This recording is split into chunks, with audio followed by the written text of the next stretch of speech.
beserta teman-teman dari PWI LS PC Paguyangan sengaja silaturahmi jauh-jauh menemui beliau. Yang pertama saya sendiri, Saifullah, selaku Kesepuan PC PWI LS Paguyangan. Beliau Kecamatan apa? Oh ya, PC itu kecamatan, Kiai. Dari PC Kecamatan Paguyangan, Kabupaten Brebes, ya, Jawa Tengah. Beliau Bapak Kiai Fuad Abbas selaku Ketuanipun PWILS. Sebetulnya dengan Komandan Laskarnya beliau Bapak Kiai Nur Hasan karena berhalangan hadir, maka beliau tidak ikut. Kemudian di samping saya ini adalah Bapak Saifuddin, bapak mertuanya dari Mas Abdul Ghaffar yang belakang. Ini dari Ketua Ranting PWILS Desa Cilibur. Kemudian yang sebelah itu juga masih pengurus PWILS PC Kecamatan Paguyangan, Bapak Haji Hamim. Kemudian sebelahnya Bapak Haji Hasbi, Kiai Hasbi, itu juga masih dalam rumpun kepengurusan PWILS Paguyangan. Kemudian beliau Bapak Turino, ini sebagai barangkali yang mau menggantikan sahabat Umarnya ini Paguyangan. Kemudian yang ini belakang saya Mas Nur Rohim, itu dari simpatisan PWILS dari Kecamatan Paguyangan. Sengaja hadir menemui beliau Bapak Kiai Madikin Usman Al-Bantani untuk minta pencerahan. Sebetulnya PWILS itu apa? Dan asal-usul Bapak Kiai kok bisa memberikan tesis. Begitu Bapak Kiai memberikan tesis, hanya dalam jangka waktu 1, 2, sampai 3 tahun jalan ini kok sudah merebak seolah-olah mendunia. Padahal kita semua tahu bahwa beliau Rasul kita pun Sallallahu Alaihi Wasallam berdakwah di Mekah Madinah sampai 23 tahun.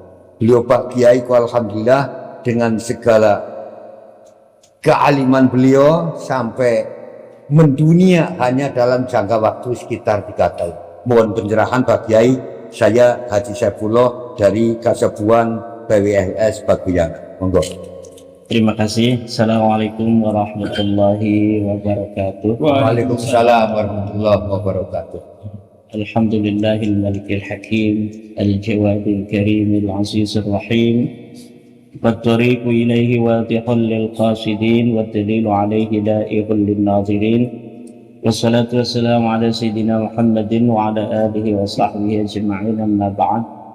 Wa yasabul fadail Kesepuan PWILS Paguyangan Banyumas Brebes, Bapak Kiai Fuad Abbas dan seluruh jajaran yang hari ini bersilaturahmi di Pondok Pesantren Nahdlatul Ulum Cempaka Kresek, Tangerang, Banten, dalam rangka untuk semakin mempererat silaturahmi, silatul arwah, silatul jihad, mempersatukan perjuangan dalam rangka menjaga nasab sucinya Rasulullah Shallallahu Alaihi Wasallam dari para pemalsu nasab yang telah ratusan tahun mengaku sebagai keturunan Nabi di dunia. Namanya kaum Balawi yang sudah 550 tahun mengaku sebagai turunan Nabi. Mereka mengaku ini sudah 550 tahun, yang diakunya 550 tahun lagi. Itu dengan hitungan 2022. Jadi angka 550 tahun itu angka keramat. Mereka mengaku orang yang ada di 550 tahun yang lalu, dan mereka sampai hari ini mengakunya sudah 550 tahun. Kalau di Indonesia baru datang ukuran 100 tahun. Dalam jangka 100 tahun ini beberapa kali nasabnya sudah diinterupsi dari Al-Irsyad. dari orang-orang Hadramaut sendiri yang datang bersama mereka. Habib-habib ini sebenarnya sudah diinstruksi bahwa mereka nasabnya palsu. Itu tahun 1930 itu sudah. Cuma karena yang mengatakan nasabnya palsu ini bukan dari orang NU dan memberikan pernyataan nasabnya palsu ini tidak menyampaikan dalilnya apa, pokoknya palsu aja itu orang-orang dari Hadramaut, dari Al-Qatiri, dari Baswedan, dari Mbak Zubaidi dan sebagainya. Orang-orang kita, kiai-kiai nggak terima karena nggak ada dalilnya. Apa orang yang mengaku cucu Nabi kok kemudian nasabnya dibatalkan tanpa adanya dalil pembatalannya apa? Menguaplah. Dari tahun 1930 itu menguap, tidak ada lagi pembahasan masalah batalnya nasab Balawi. Tetapi hari ini majalah-majalahnya mulai di upload kembali itu di internet dari Al-Irsyad, dari orang-orang Yaman yang dulu membatalkan nasab Balawi. Cuma mereka membatalkannya karena pengetahuan mereka seperti itu aja, dalilnya nggak tahu mereka itu. Nah, hari ini pembatalan nasab Balawi, pembongkaran kepalsuannya yang dibongkar di Indonesia ini itu berdasarkan dalil. Kitabnya ada, ini mulai mereka mengakunya ketemu sekarang. Mereka itu mulai mengaku cucu Nabi itu ketika mereka membuat sebuah kitab namanya Al-Burqatul Musyiqah. Yang ngaku ini kakeknya Rizik. Kakeknya Rizik namanya Ali As-Sakran. Ali As-Sakran ini kakeknya Rizik membuat kitab bahwa kami turunan Nabi itu tahun 895. Yes, nah, dari sejak itulah mereka ingin mencari cantolan nasab. Kemana? Nyari ke Bani Ahdal. Mereka mencuri sejarahnya Bani Ahdal yang di dalam kitab As-Suluk fi Tabaqatil Ulama wal Muluk dikatakan tahun 732 bahwa Bani Ahdal ini datang dari Basrah, dari Irak. Ini Bani Ahdal. Nah, tahun 895-96 ini Ali As-Sakran membaca kitab itu. Nah, Al-Ahdalnya kan sudah ada di Yaman, ulama-ulama. Nah, akhirnya dia mencantol bahwa kakek mereka datang dari Irak itu bersama Bani Ahdal ini dalam keadaan bersepupu. Kalau bersepupu begini kan kakeknya satu. Nah, kakeknya Bani Ahdal ini namanya sama. Ada nama Ubaid, ada nama Ahmad, ada nama Alwi, ada nama Isa. Cuma di abad 9 ini mereka membaca kitab-kitab nasab. Ternyata nasab Bani Ahdal ini batal. Akhirnya mereka menganulir pengakuan pertama bahwa mereka keturunan Nabi melalui jalur Bani Ahdal kepada Ahmad bin Isa. Jadi mereka kemudian intiqalun nasab minal Ahdal ila Ahmad bin Isa. Jadi ngancleng madhabnya dari madhabnya, ngancleng nasabnya dari nasab Bani Ahdal ke nasab Ahmad bin Isa. Sayangnya Pak Kiai Saifullah, kitabnya itu sudah kadang ditulis tuh bahwa mereka bersepupu dengan Bani Ahdal. Akhirnya hari ini terbongkar diantaranya dalam kitab Tuhfatuz Zaman bahwa nasab mereka dengan nasabnya Ba'alawi, ini nasab mereka Bani Ahdal dan Ba'alawi ini satu kakek. Akhirnya terbongkar. Ini dengan sebuah metodologi historis, metodologi sejarah, kepalsuan sejarah dan nasab itu mudah sekali untuk untuk ditelusuri, dan saya sudah bisa memetakan semua kepalsuan ini, sehingga tidak mungkin ada sebuah kesimpulan lain menurut tataran ilmiah yang bisa menyatakan bahwa Balawi cucu Nabi. Tidak mungkin secara ilmu sejarah, tidak mungkin secara ilmu sejarah. Ilmu nasab tidak mungkin juga, karena saya sudah membaca kitab nasab, meneliti, mempelajari dari mulai abad ketiga, keempat, kelima, keenam, ketujuh, kedelapan, kesembilan, 10, 11, 12, 13, sampai 14. Sampai hari ini yang baru ditulis oleh para ulama tentang nasabnya turun Nabi. Ini nasab Balawi, ini nasab yang berada dalam level orang lain, bukan dalam level keluarga Nabi. Apalagi tes DNA sekarang sudah presisi bahwa DNA mereka ini bukan DNA turunan Nabi. DNA mereka ini DNA Kaukasus. Orang Kaukasus itu bukan orang Arab, masa bukan orang Arab ngaku cucu Nabi. Aneh bin ajaib. Nah, ini nggak bakal orang yang tidak mempelajari metodologi historis, walaupun pintar, bisa kayak Gus Bahaya, pintar baca kitab Fathul Qorib, pintar dia. Jadi saya mengatakan Gus Bahaya itu alim dalam tataran baca kitab Pamitugian, Fathul Qorib, alim, tafsir, alim. Tapi untuk mengetahui metodologi historis, naqdut tarikh wa naqdul ansab wa naqdul hadis, belum ngerti itu Gus Bahaya. Jadi levelnya itu masih level qari, level pembaca Gus Bahaya.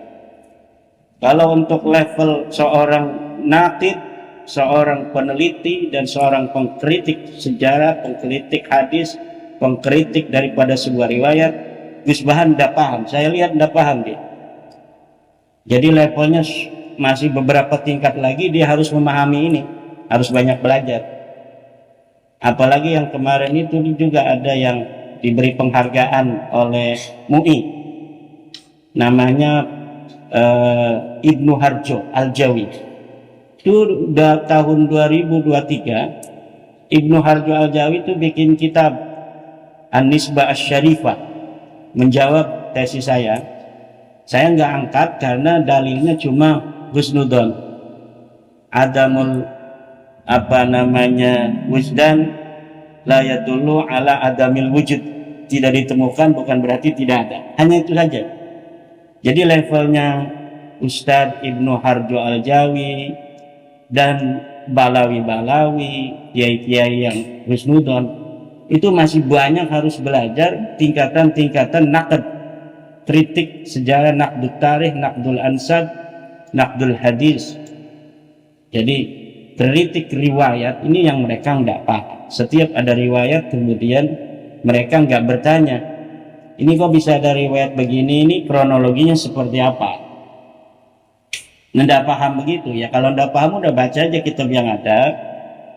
Jangan baca dalam kitab-kitab yang sedang ada problematika, yang sedang ada diskursus. Kalau orang yang tidak memahami ilmu meneliti, udah bacanya tafsir, Jalalain, baca pendapat ulama itu bagaimana, terangkan sebagaimana ulama itu menafsirkan. Udah segitu aja, kayak Gus Bahaya itu. Gak usah ikut-ikut, oh nasabnya Balawi sahih ada di dalam kitab Al-Ghurrat. Dia tidak paham bagaimana cara meneliti kitab, menerima atau menolak riwayat yang ada di Al-Ghurrat. Tidak paham. Oh, ada di dalam kitab Al-Burqatul Musyiqah, ini tahun 896 Balawi disebutkan. Iya, tapi Anda tidak mengetahui bagaimana caranya kita menerima atau menolak sebuah narasi, sebuah qadiyah yang disampaikan dalam sebuah kitab.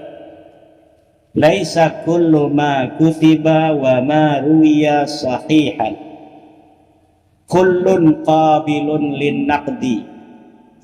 Tidak semua apa yang ditulis itu sahih.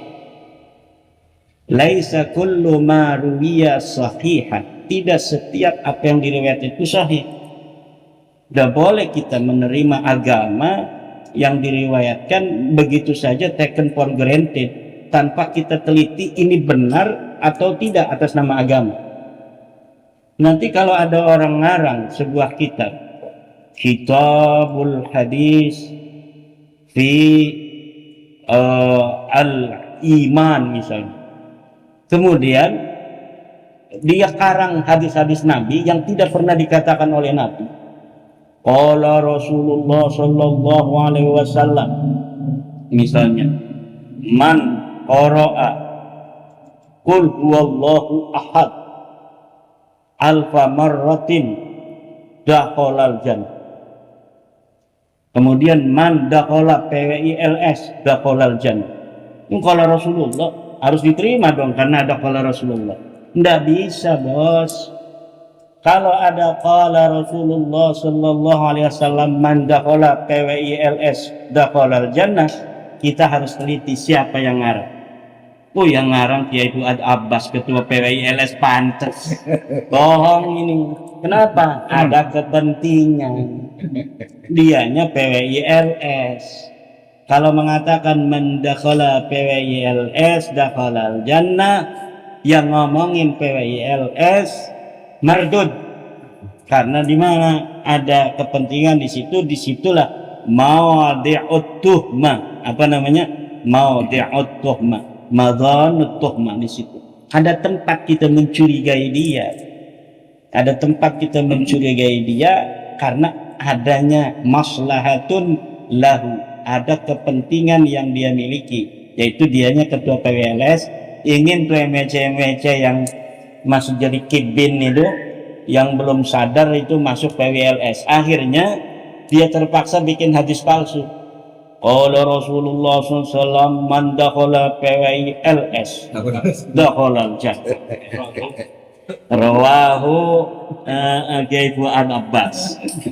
Nah, ini kalau kita tidak ada apa namanya itu ilmu yang untuk meneliti riwayat, maka agama ini akan acak-acakan. Dan sekte Ba'lawi ini udah banyak bikin kita palsu. Udah banyak bikin kita palsu. Kitab Al-Burqatul Musyiqqah, kitab pertama yang mengaku mereka sebagai turun Nabi, itu di dalamnya itu banyak kedustaan-kedustaan yang mengatasnamakan ulama-ulama sebelumnya. Ulama-ulama yang ada di abad ke-8, abad ke-7 itu diklaim sudah mengakui keluarga mereka yang ada di Yaman, padahal keluarga mereka belum ada. Abad ke-4, ke-5, ke-6, ke-7, ke-8 keluarga mereka itu nothing, tidak ada yang menyebutkan, tidak ada yang mengenal, mereka bukan siapa-siapa.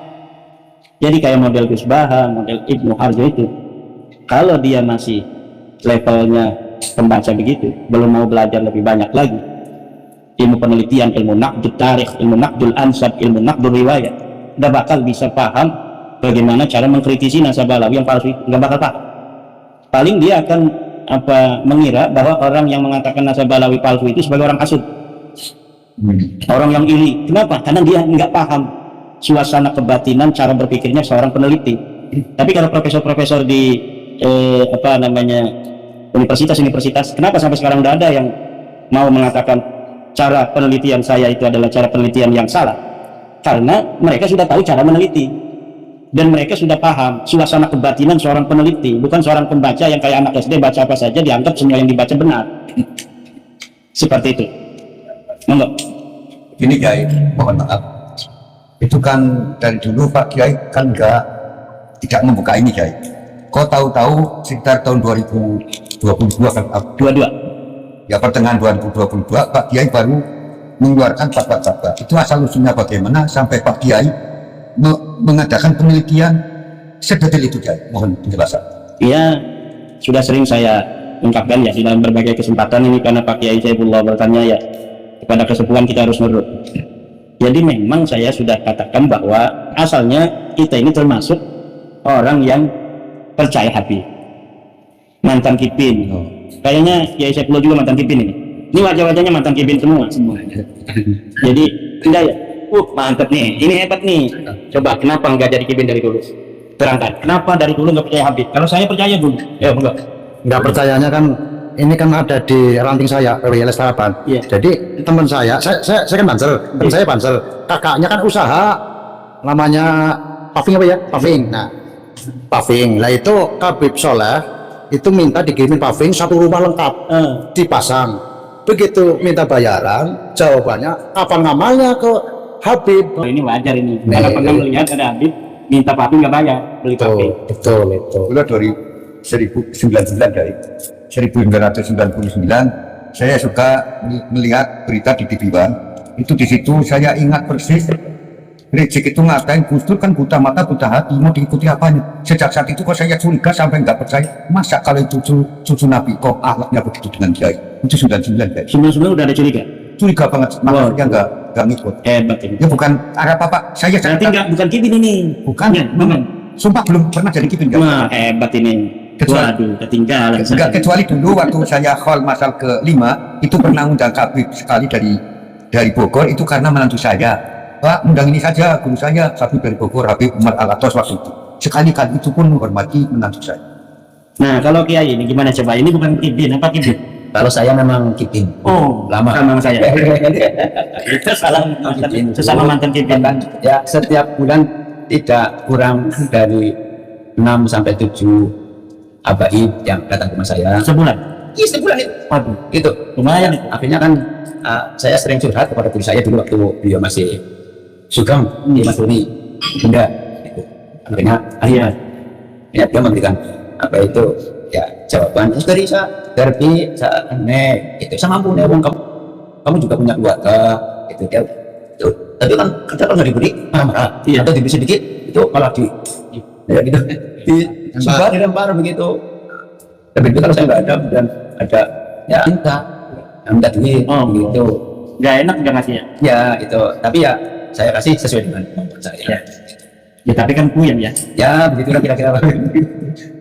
Mintain duit sebulan 6 orang. Iya 6 orang sih. Sampai ngeselin lagi ngobrolnya ya. Iya. Ya waktu itu saya nggak merasa begitu berat karena apa itu memahami waktu itu masih paham bahwa Abaib adalah cucu. Waktu itu belum tahu kalau dia orang Kaukasia. Darahnya bukan darah Nabi. Nggak ada darah Nabi dalam dirinya Habib. Bahkan ada Habib-Habib yang anaknya dipasarkan pada saya dan saya merasa terhormat Pak. Saya merasa terhormat. Maksudnya anaknya dipasrahkan Untuk ngaji. untuk dikawin. Enggak, untuk ngaji. Untuk ngaji di Dia kan punya pesantren. Iya. untuk ngaji di ya pesantren Jadi saya ada, gitu. berarti kan yang pinter siapa itu? Yang ngaji apa yang ngajar? Nggak tahu gitu. Yang pinter yang ngajar. Ya, orang Jawa yang lebih pinter dari Habib. Nggak ada Habib yang ngerti-ngerti paham agama lebih dari orang Jawa. Nah, itu saya merasa terhormat lah waktu itu. Anak-anaknya Habib dipasarkan pada saya. Keluarganya kayak gitu. Kalau sekarang azab itu. Coba kalau Bapak ini pengalamannya Kipin bukan cuma agak dideketin. Namanya tuh Nama saya Haji Hasbi. Memang saya Hipin. oh Mantan. Ya. Dengan pengalaman saya pernah mengajar bersama di MTS Ma'arif Pekuncen, Kecamatan Pekuncen, Kabupaten Banyumas. Terus setelah adanya tesis Pak Yai, saya sendiri juga sampai sekarang mengapa kok tesisnya Pak Yai tidak ada yang istilahnya membantah dengan tesis, tapi hanya berani keluar-keluar di luar itu. Terus saya sekarang boleh dikatakan melihat haliah daripada beberapa Habib, diantaranya Habib Rizik pernah mencaci maki, terus Bahar Smith yang begitu, itulah simpati saya kepada beliau sampai sekarang boleh katakan gugur dalam pengertian terus tidak percaya bahwa beliau itu Habib. Tidak percaya cucu Nabi. Ya, tidak percaya beliau itu sebagai cucu Nabi. Kalau percaya Habibnya boleh. Ya, tidak percaya sebagai cucu Nabi. Terus saya selama ini dalam hati saya, mengapa ketika ada Habib berbuat yang begitu tidak ada yang nahi mungkar daripada pihak Habib tersebut. Tapi kalau orang kita yang ada kesalahan sedikit, luar biasa cara mengecam. Itu yang saya sayangkan ketika para Habib ya yang dikatakan mengaku cucu Nabi ketika berbuat mungkar kok tidak ada dari Habib pun yang nahi mungkar. Terima kasih. Pengalaman. Namanya dulu.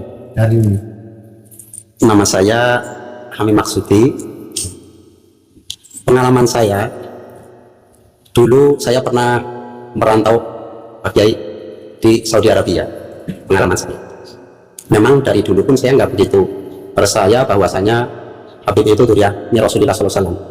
Nah kemudian setelah saya merantau di Saudi Arabia kurang lebih ada 3 tahun di sana. Kebetulan saya berteman sama alumni dari pelosok namanya Muhammad Yusuf. Iya. Ngobrol-ngobrol bahwasanya Yusuf menanyakan sama saya, walaupun orang perantauan di sana ya manggilnya kan Ji, kenapa ya? Oh kalau di sini di Saudi Arabia tidak pernah ada yang namanya orang cium-cium tangan kayak gitu kan, awalnya begitu. Tapi kalau di kita yang namanya Habib, ya, kok di sana di Indonesia kayaknya sangat-sangat dihormati sekali. Ya coba gini aja, Mas Yusuf, sekali-kali nanti kita bertanya sama orang-orang sini kayak gitu. Ya, kemudian nanya sama imam masjid, tapi bukan di Masjidil Haram lah ya, di luar Masjidil Haram. Nah, habis sholat berjamaah, kemudian saya sama Muhammad Yusuf menanyakan sama Abu Ya, yakni di Indonesia kafir, dua kalam duriyahni Rasulullah SAW. Tapi saya waktu itu belum tahu bahwa itu Alawi, belum tahu. Habib ya, tanya Habib kayak gitu. Nah, kemudian jawabannya gitu, al-anna Rasulullah fi mami khalas. Kadzab. Nah, Itu sejak tahun, berarti tahun 99 Pak Kiai. Sejak tahun 99 saya sudah tidak percaya bahwa yang di Indonesia yang mereka mengaku duriah dari Rasulullah yaitu habaib. Saya nggak percaya ketika saya di sana Pak Kiai. Makanya setelah saya pulang dari sana, ketika ada habaib pun saya jarang sekali, bahkan belum pernah saya cium tangan. Selamat itu pengalaman saya, ya. Hebat. Itu begitu pengalaman saya begitu. Bahkan saya sampai menyampaikan sama rekan-rekan saya terdekat di sekitar saya, ya sedulur, aslinya ini Saudi Arabia itu tidak ada yang namanya Habib, tidak ada yang namanya Rasulullah. Oh kenapa? Ini Indonesia kok sangat beruntung sekali sama Habaib kok sampai dicium-cium tangan, sampai dikasih duit, sampai pokoknya di apa namanya dimuliakan. Bahkan sama orang tua sendiri kadang-kadang salaman juga nggak cium tangan. Kau kenapa sama mereka mulang juga tidak pernah? Kan kayak gitu Pak Kiai. Itu pengalaman saya gitu. Tapi jujur aja saya dari dulu sudah nggak percaya. Saya bukan kipin. Mantap, selamat deh ini. Ini lagi. Ini udah pakai baju PWI di sini. Jangan-jangan dulunya kipin. Assalamualaikum warahmatullahi wabarakatuh. Nama saya Nurahin dari Raga Tunjung Bunyai. Ya, tapi alhamdulillah saya belum pernah percaya adanya Habib sampai sekarang. Saya lebih percaya ke Kiai Nusantara. Begitu sih pengalaman saya Pak Yai. Iya. Kalau ini enggak kipin dulunya. Ini aduh, kita ini hanya 2 yang kipin. Assalamualaikum warahmatullahi wabarakatuh. Nama saya Saifuddin. 2 tahun ini sebagai pengurus ranting PWLS Cilipur. Dan alhamdulillah dengan pengalaman saya di lapangan, barangkali banyak yang bertentangan, tapi kita tidak berani mengungkapkan keburukan para Habib itu, baik di perantauan maupun di sekitar lingkungan desa Cilipur sendiri. Contoh terjadi terakhir itu orang tua saya kan dulu banser pertama di Cilipur, berarti paling tua banser pertama di desa Cilipur tahun berapa itu, bersalaman saja tidak diterima oleh Habib itu. Bahkan sampai hari ini orang tua saya namanya Pak Wasro tidak mau hadir di pengajian itu di tempat Mukibin itu Pak Ustaz Fahrudin. Sampai ini sudah tidak pernah mau hadir karena bersalaman dengan Habib itu karena masih ada husnuzon waktu itu ya. Jadi hari ini dulu kita tidak berani mengungkapkan itu perilaku Habib yang melenceng dari kalau dibandingkan banyak sebagai cucu Rasulullah, saya jauh sekali dengan apa yang sudah sebagai keturunan Rasulullah itu jauh dari perilakunya. Terus saya sendiri akhirnya dengan adanya tesis panjenengan Pak Kiai akhirnya memberanikan diri untuk tampil dengan kawan-kawan, dan kebetulan ada Pak Haji Saifulo, terus Pak Kiai Fuad, kita sowan dan ngobrol bareng. Alhamdulillah satu pandangan dan memang harus diperjuangkan. Jadi tesis Pak Kiai memang harus bareng-bareng kita perjuangkan. Dan alhamdulillah saya beranikan diri walaupun dengan keterbatasan orang awam. Saya ini Pak Kiai awam, benar-benar awam dari iman awam, tapi dengan akal sehat saya yakin perilaku buruk dan benar bisa dinilai dari itu. Makanya saya beranikan untuk itu. Pengalaman jelas dari lapangan, jelas banyak penyimpangan perilaku lah yang jelas. Dari sholat tidak pernah sholat tapi ngajar sholawatan, tampil di musola, datangnya habis maghrib di rumah orang, nanti habis maghrib baru masuk musola. Itu juga banyak sekali terjadi situ Pak Kiai. Itu saja dari saya. Assalamualaikum warahmatullahi wabarakatuh. Ternyata yang kibin yang hari ini ada ini hanya saya sama Kiai Fuad. Yang lain sudah lama. 3 ya? Ya 3. Dengan Pak Jasbi sekarang ini sudah tobat juga, walaupun Habib yang ditemui termasuk yang baik ya. Karena memang manusia itu walaupun anak rampok, ada aja anak-anaknya itu walaupun rampung anaknya yang jadi santri, yang jadi kiai kan ada. Dan begitu pula Habib, walaupun Habib itu umumnya sebagai orang yang memasukkan nasab Rasulullah itu tidak baik, tapi ada aja yang baik, namanya manusia. Nah, tetapi mengenai cium tangan itu luar biasa ini, Mas ini pengaji Hamim ini di dalam hidupnya belum pernah nyium tangan Habib sama sekali. Nah, ini memang sekarang ini harus difatwakan, la yajuzu taqbilu yadi ahadin min ba'li li'annahu yu'addi ila tadlili syi'bil Indonesia. La yajuzu lil Indonesiyina taqbilu yadi ba'alwi li'annahu yu'addi ila tadlili syi'bil Indonesia. Kama la yajuzu lahum ayuzawwiju banatihim iyyahum li'annahu aidan yu'addi ila tadlili syi'bil Indonesia. Tidak boleh mencium tangan Balawi bagi orang Indonesia karena itu membawa kepada kerendahan bangsa Indonesia kafatan. Seperti hari ini kita tidak boleh mengawinkan anak perempuan kita kepada Balawi, karena itu juga akan membawa kepada kehinaan bangsa Indonesia.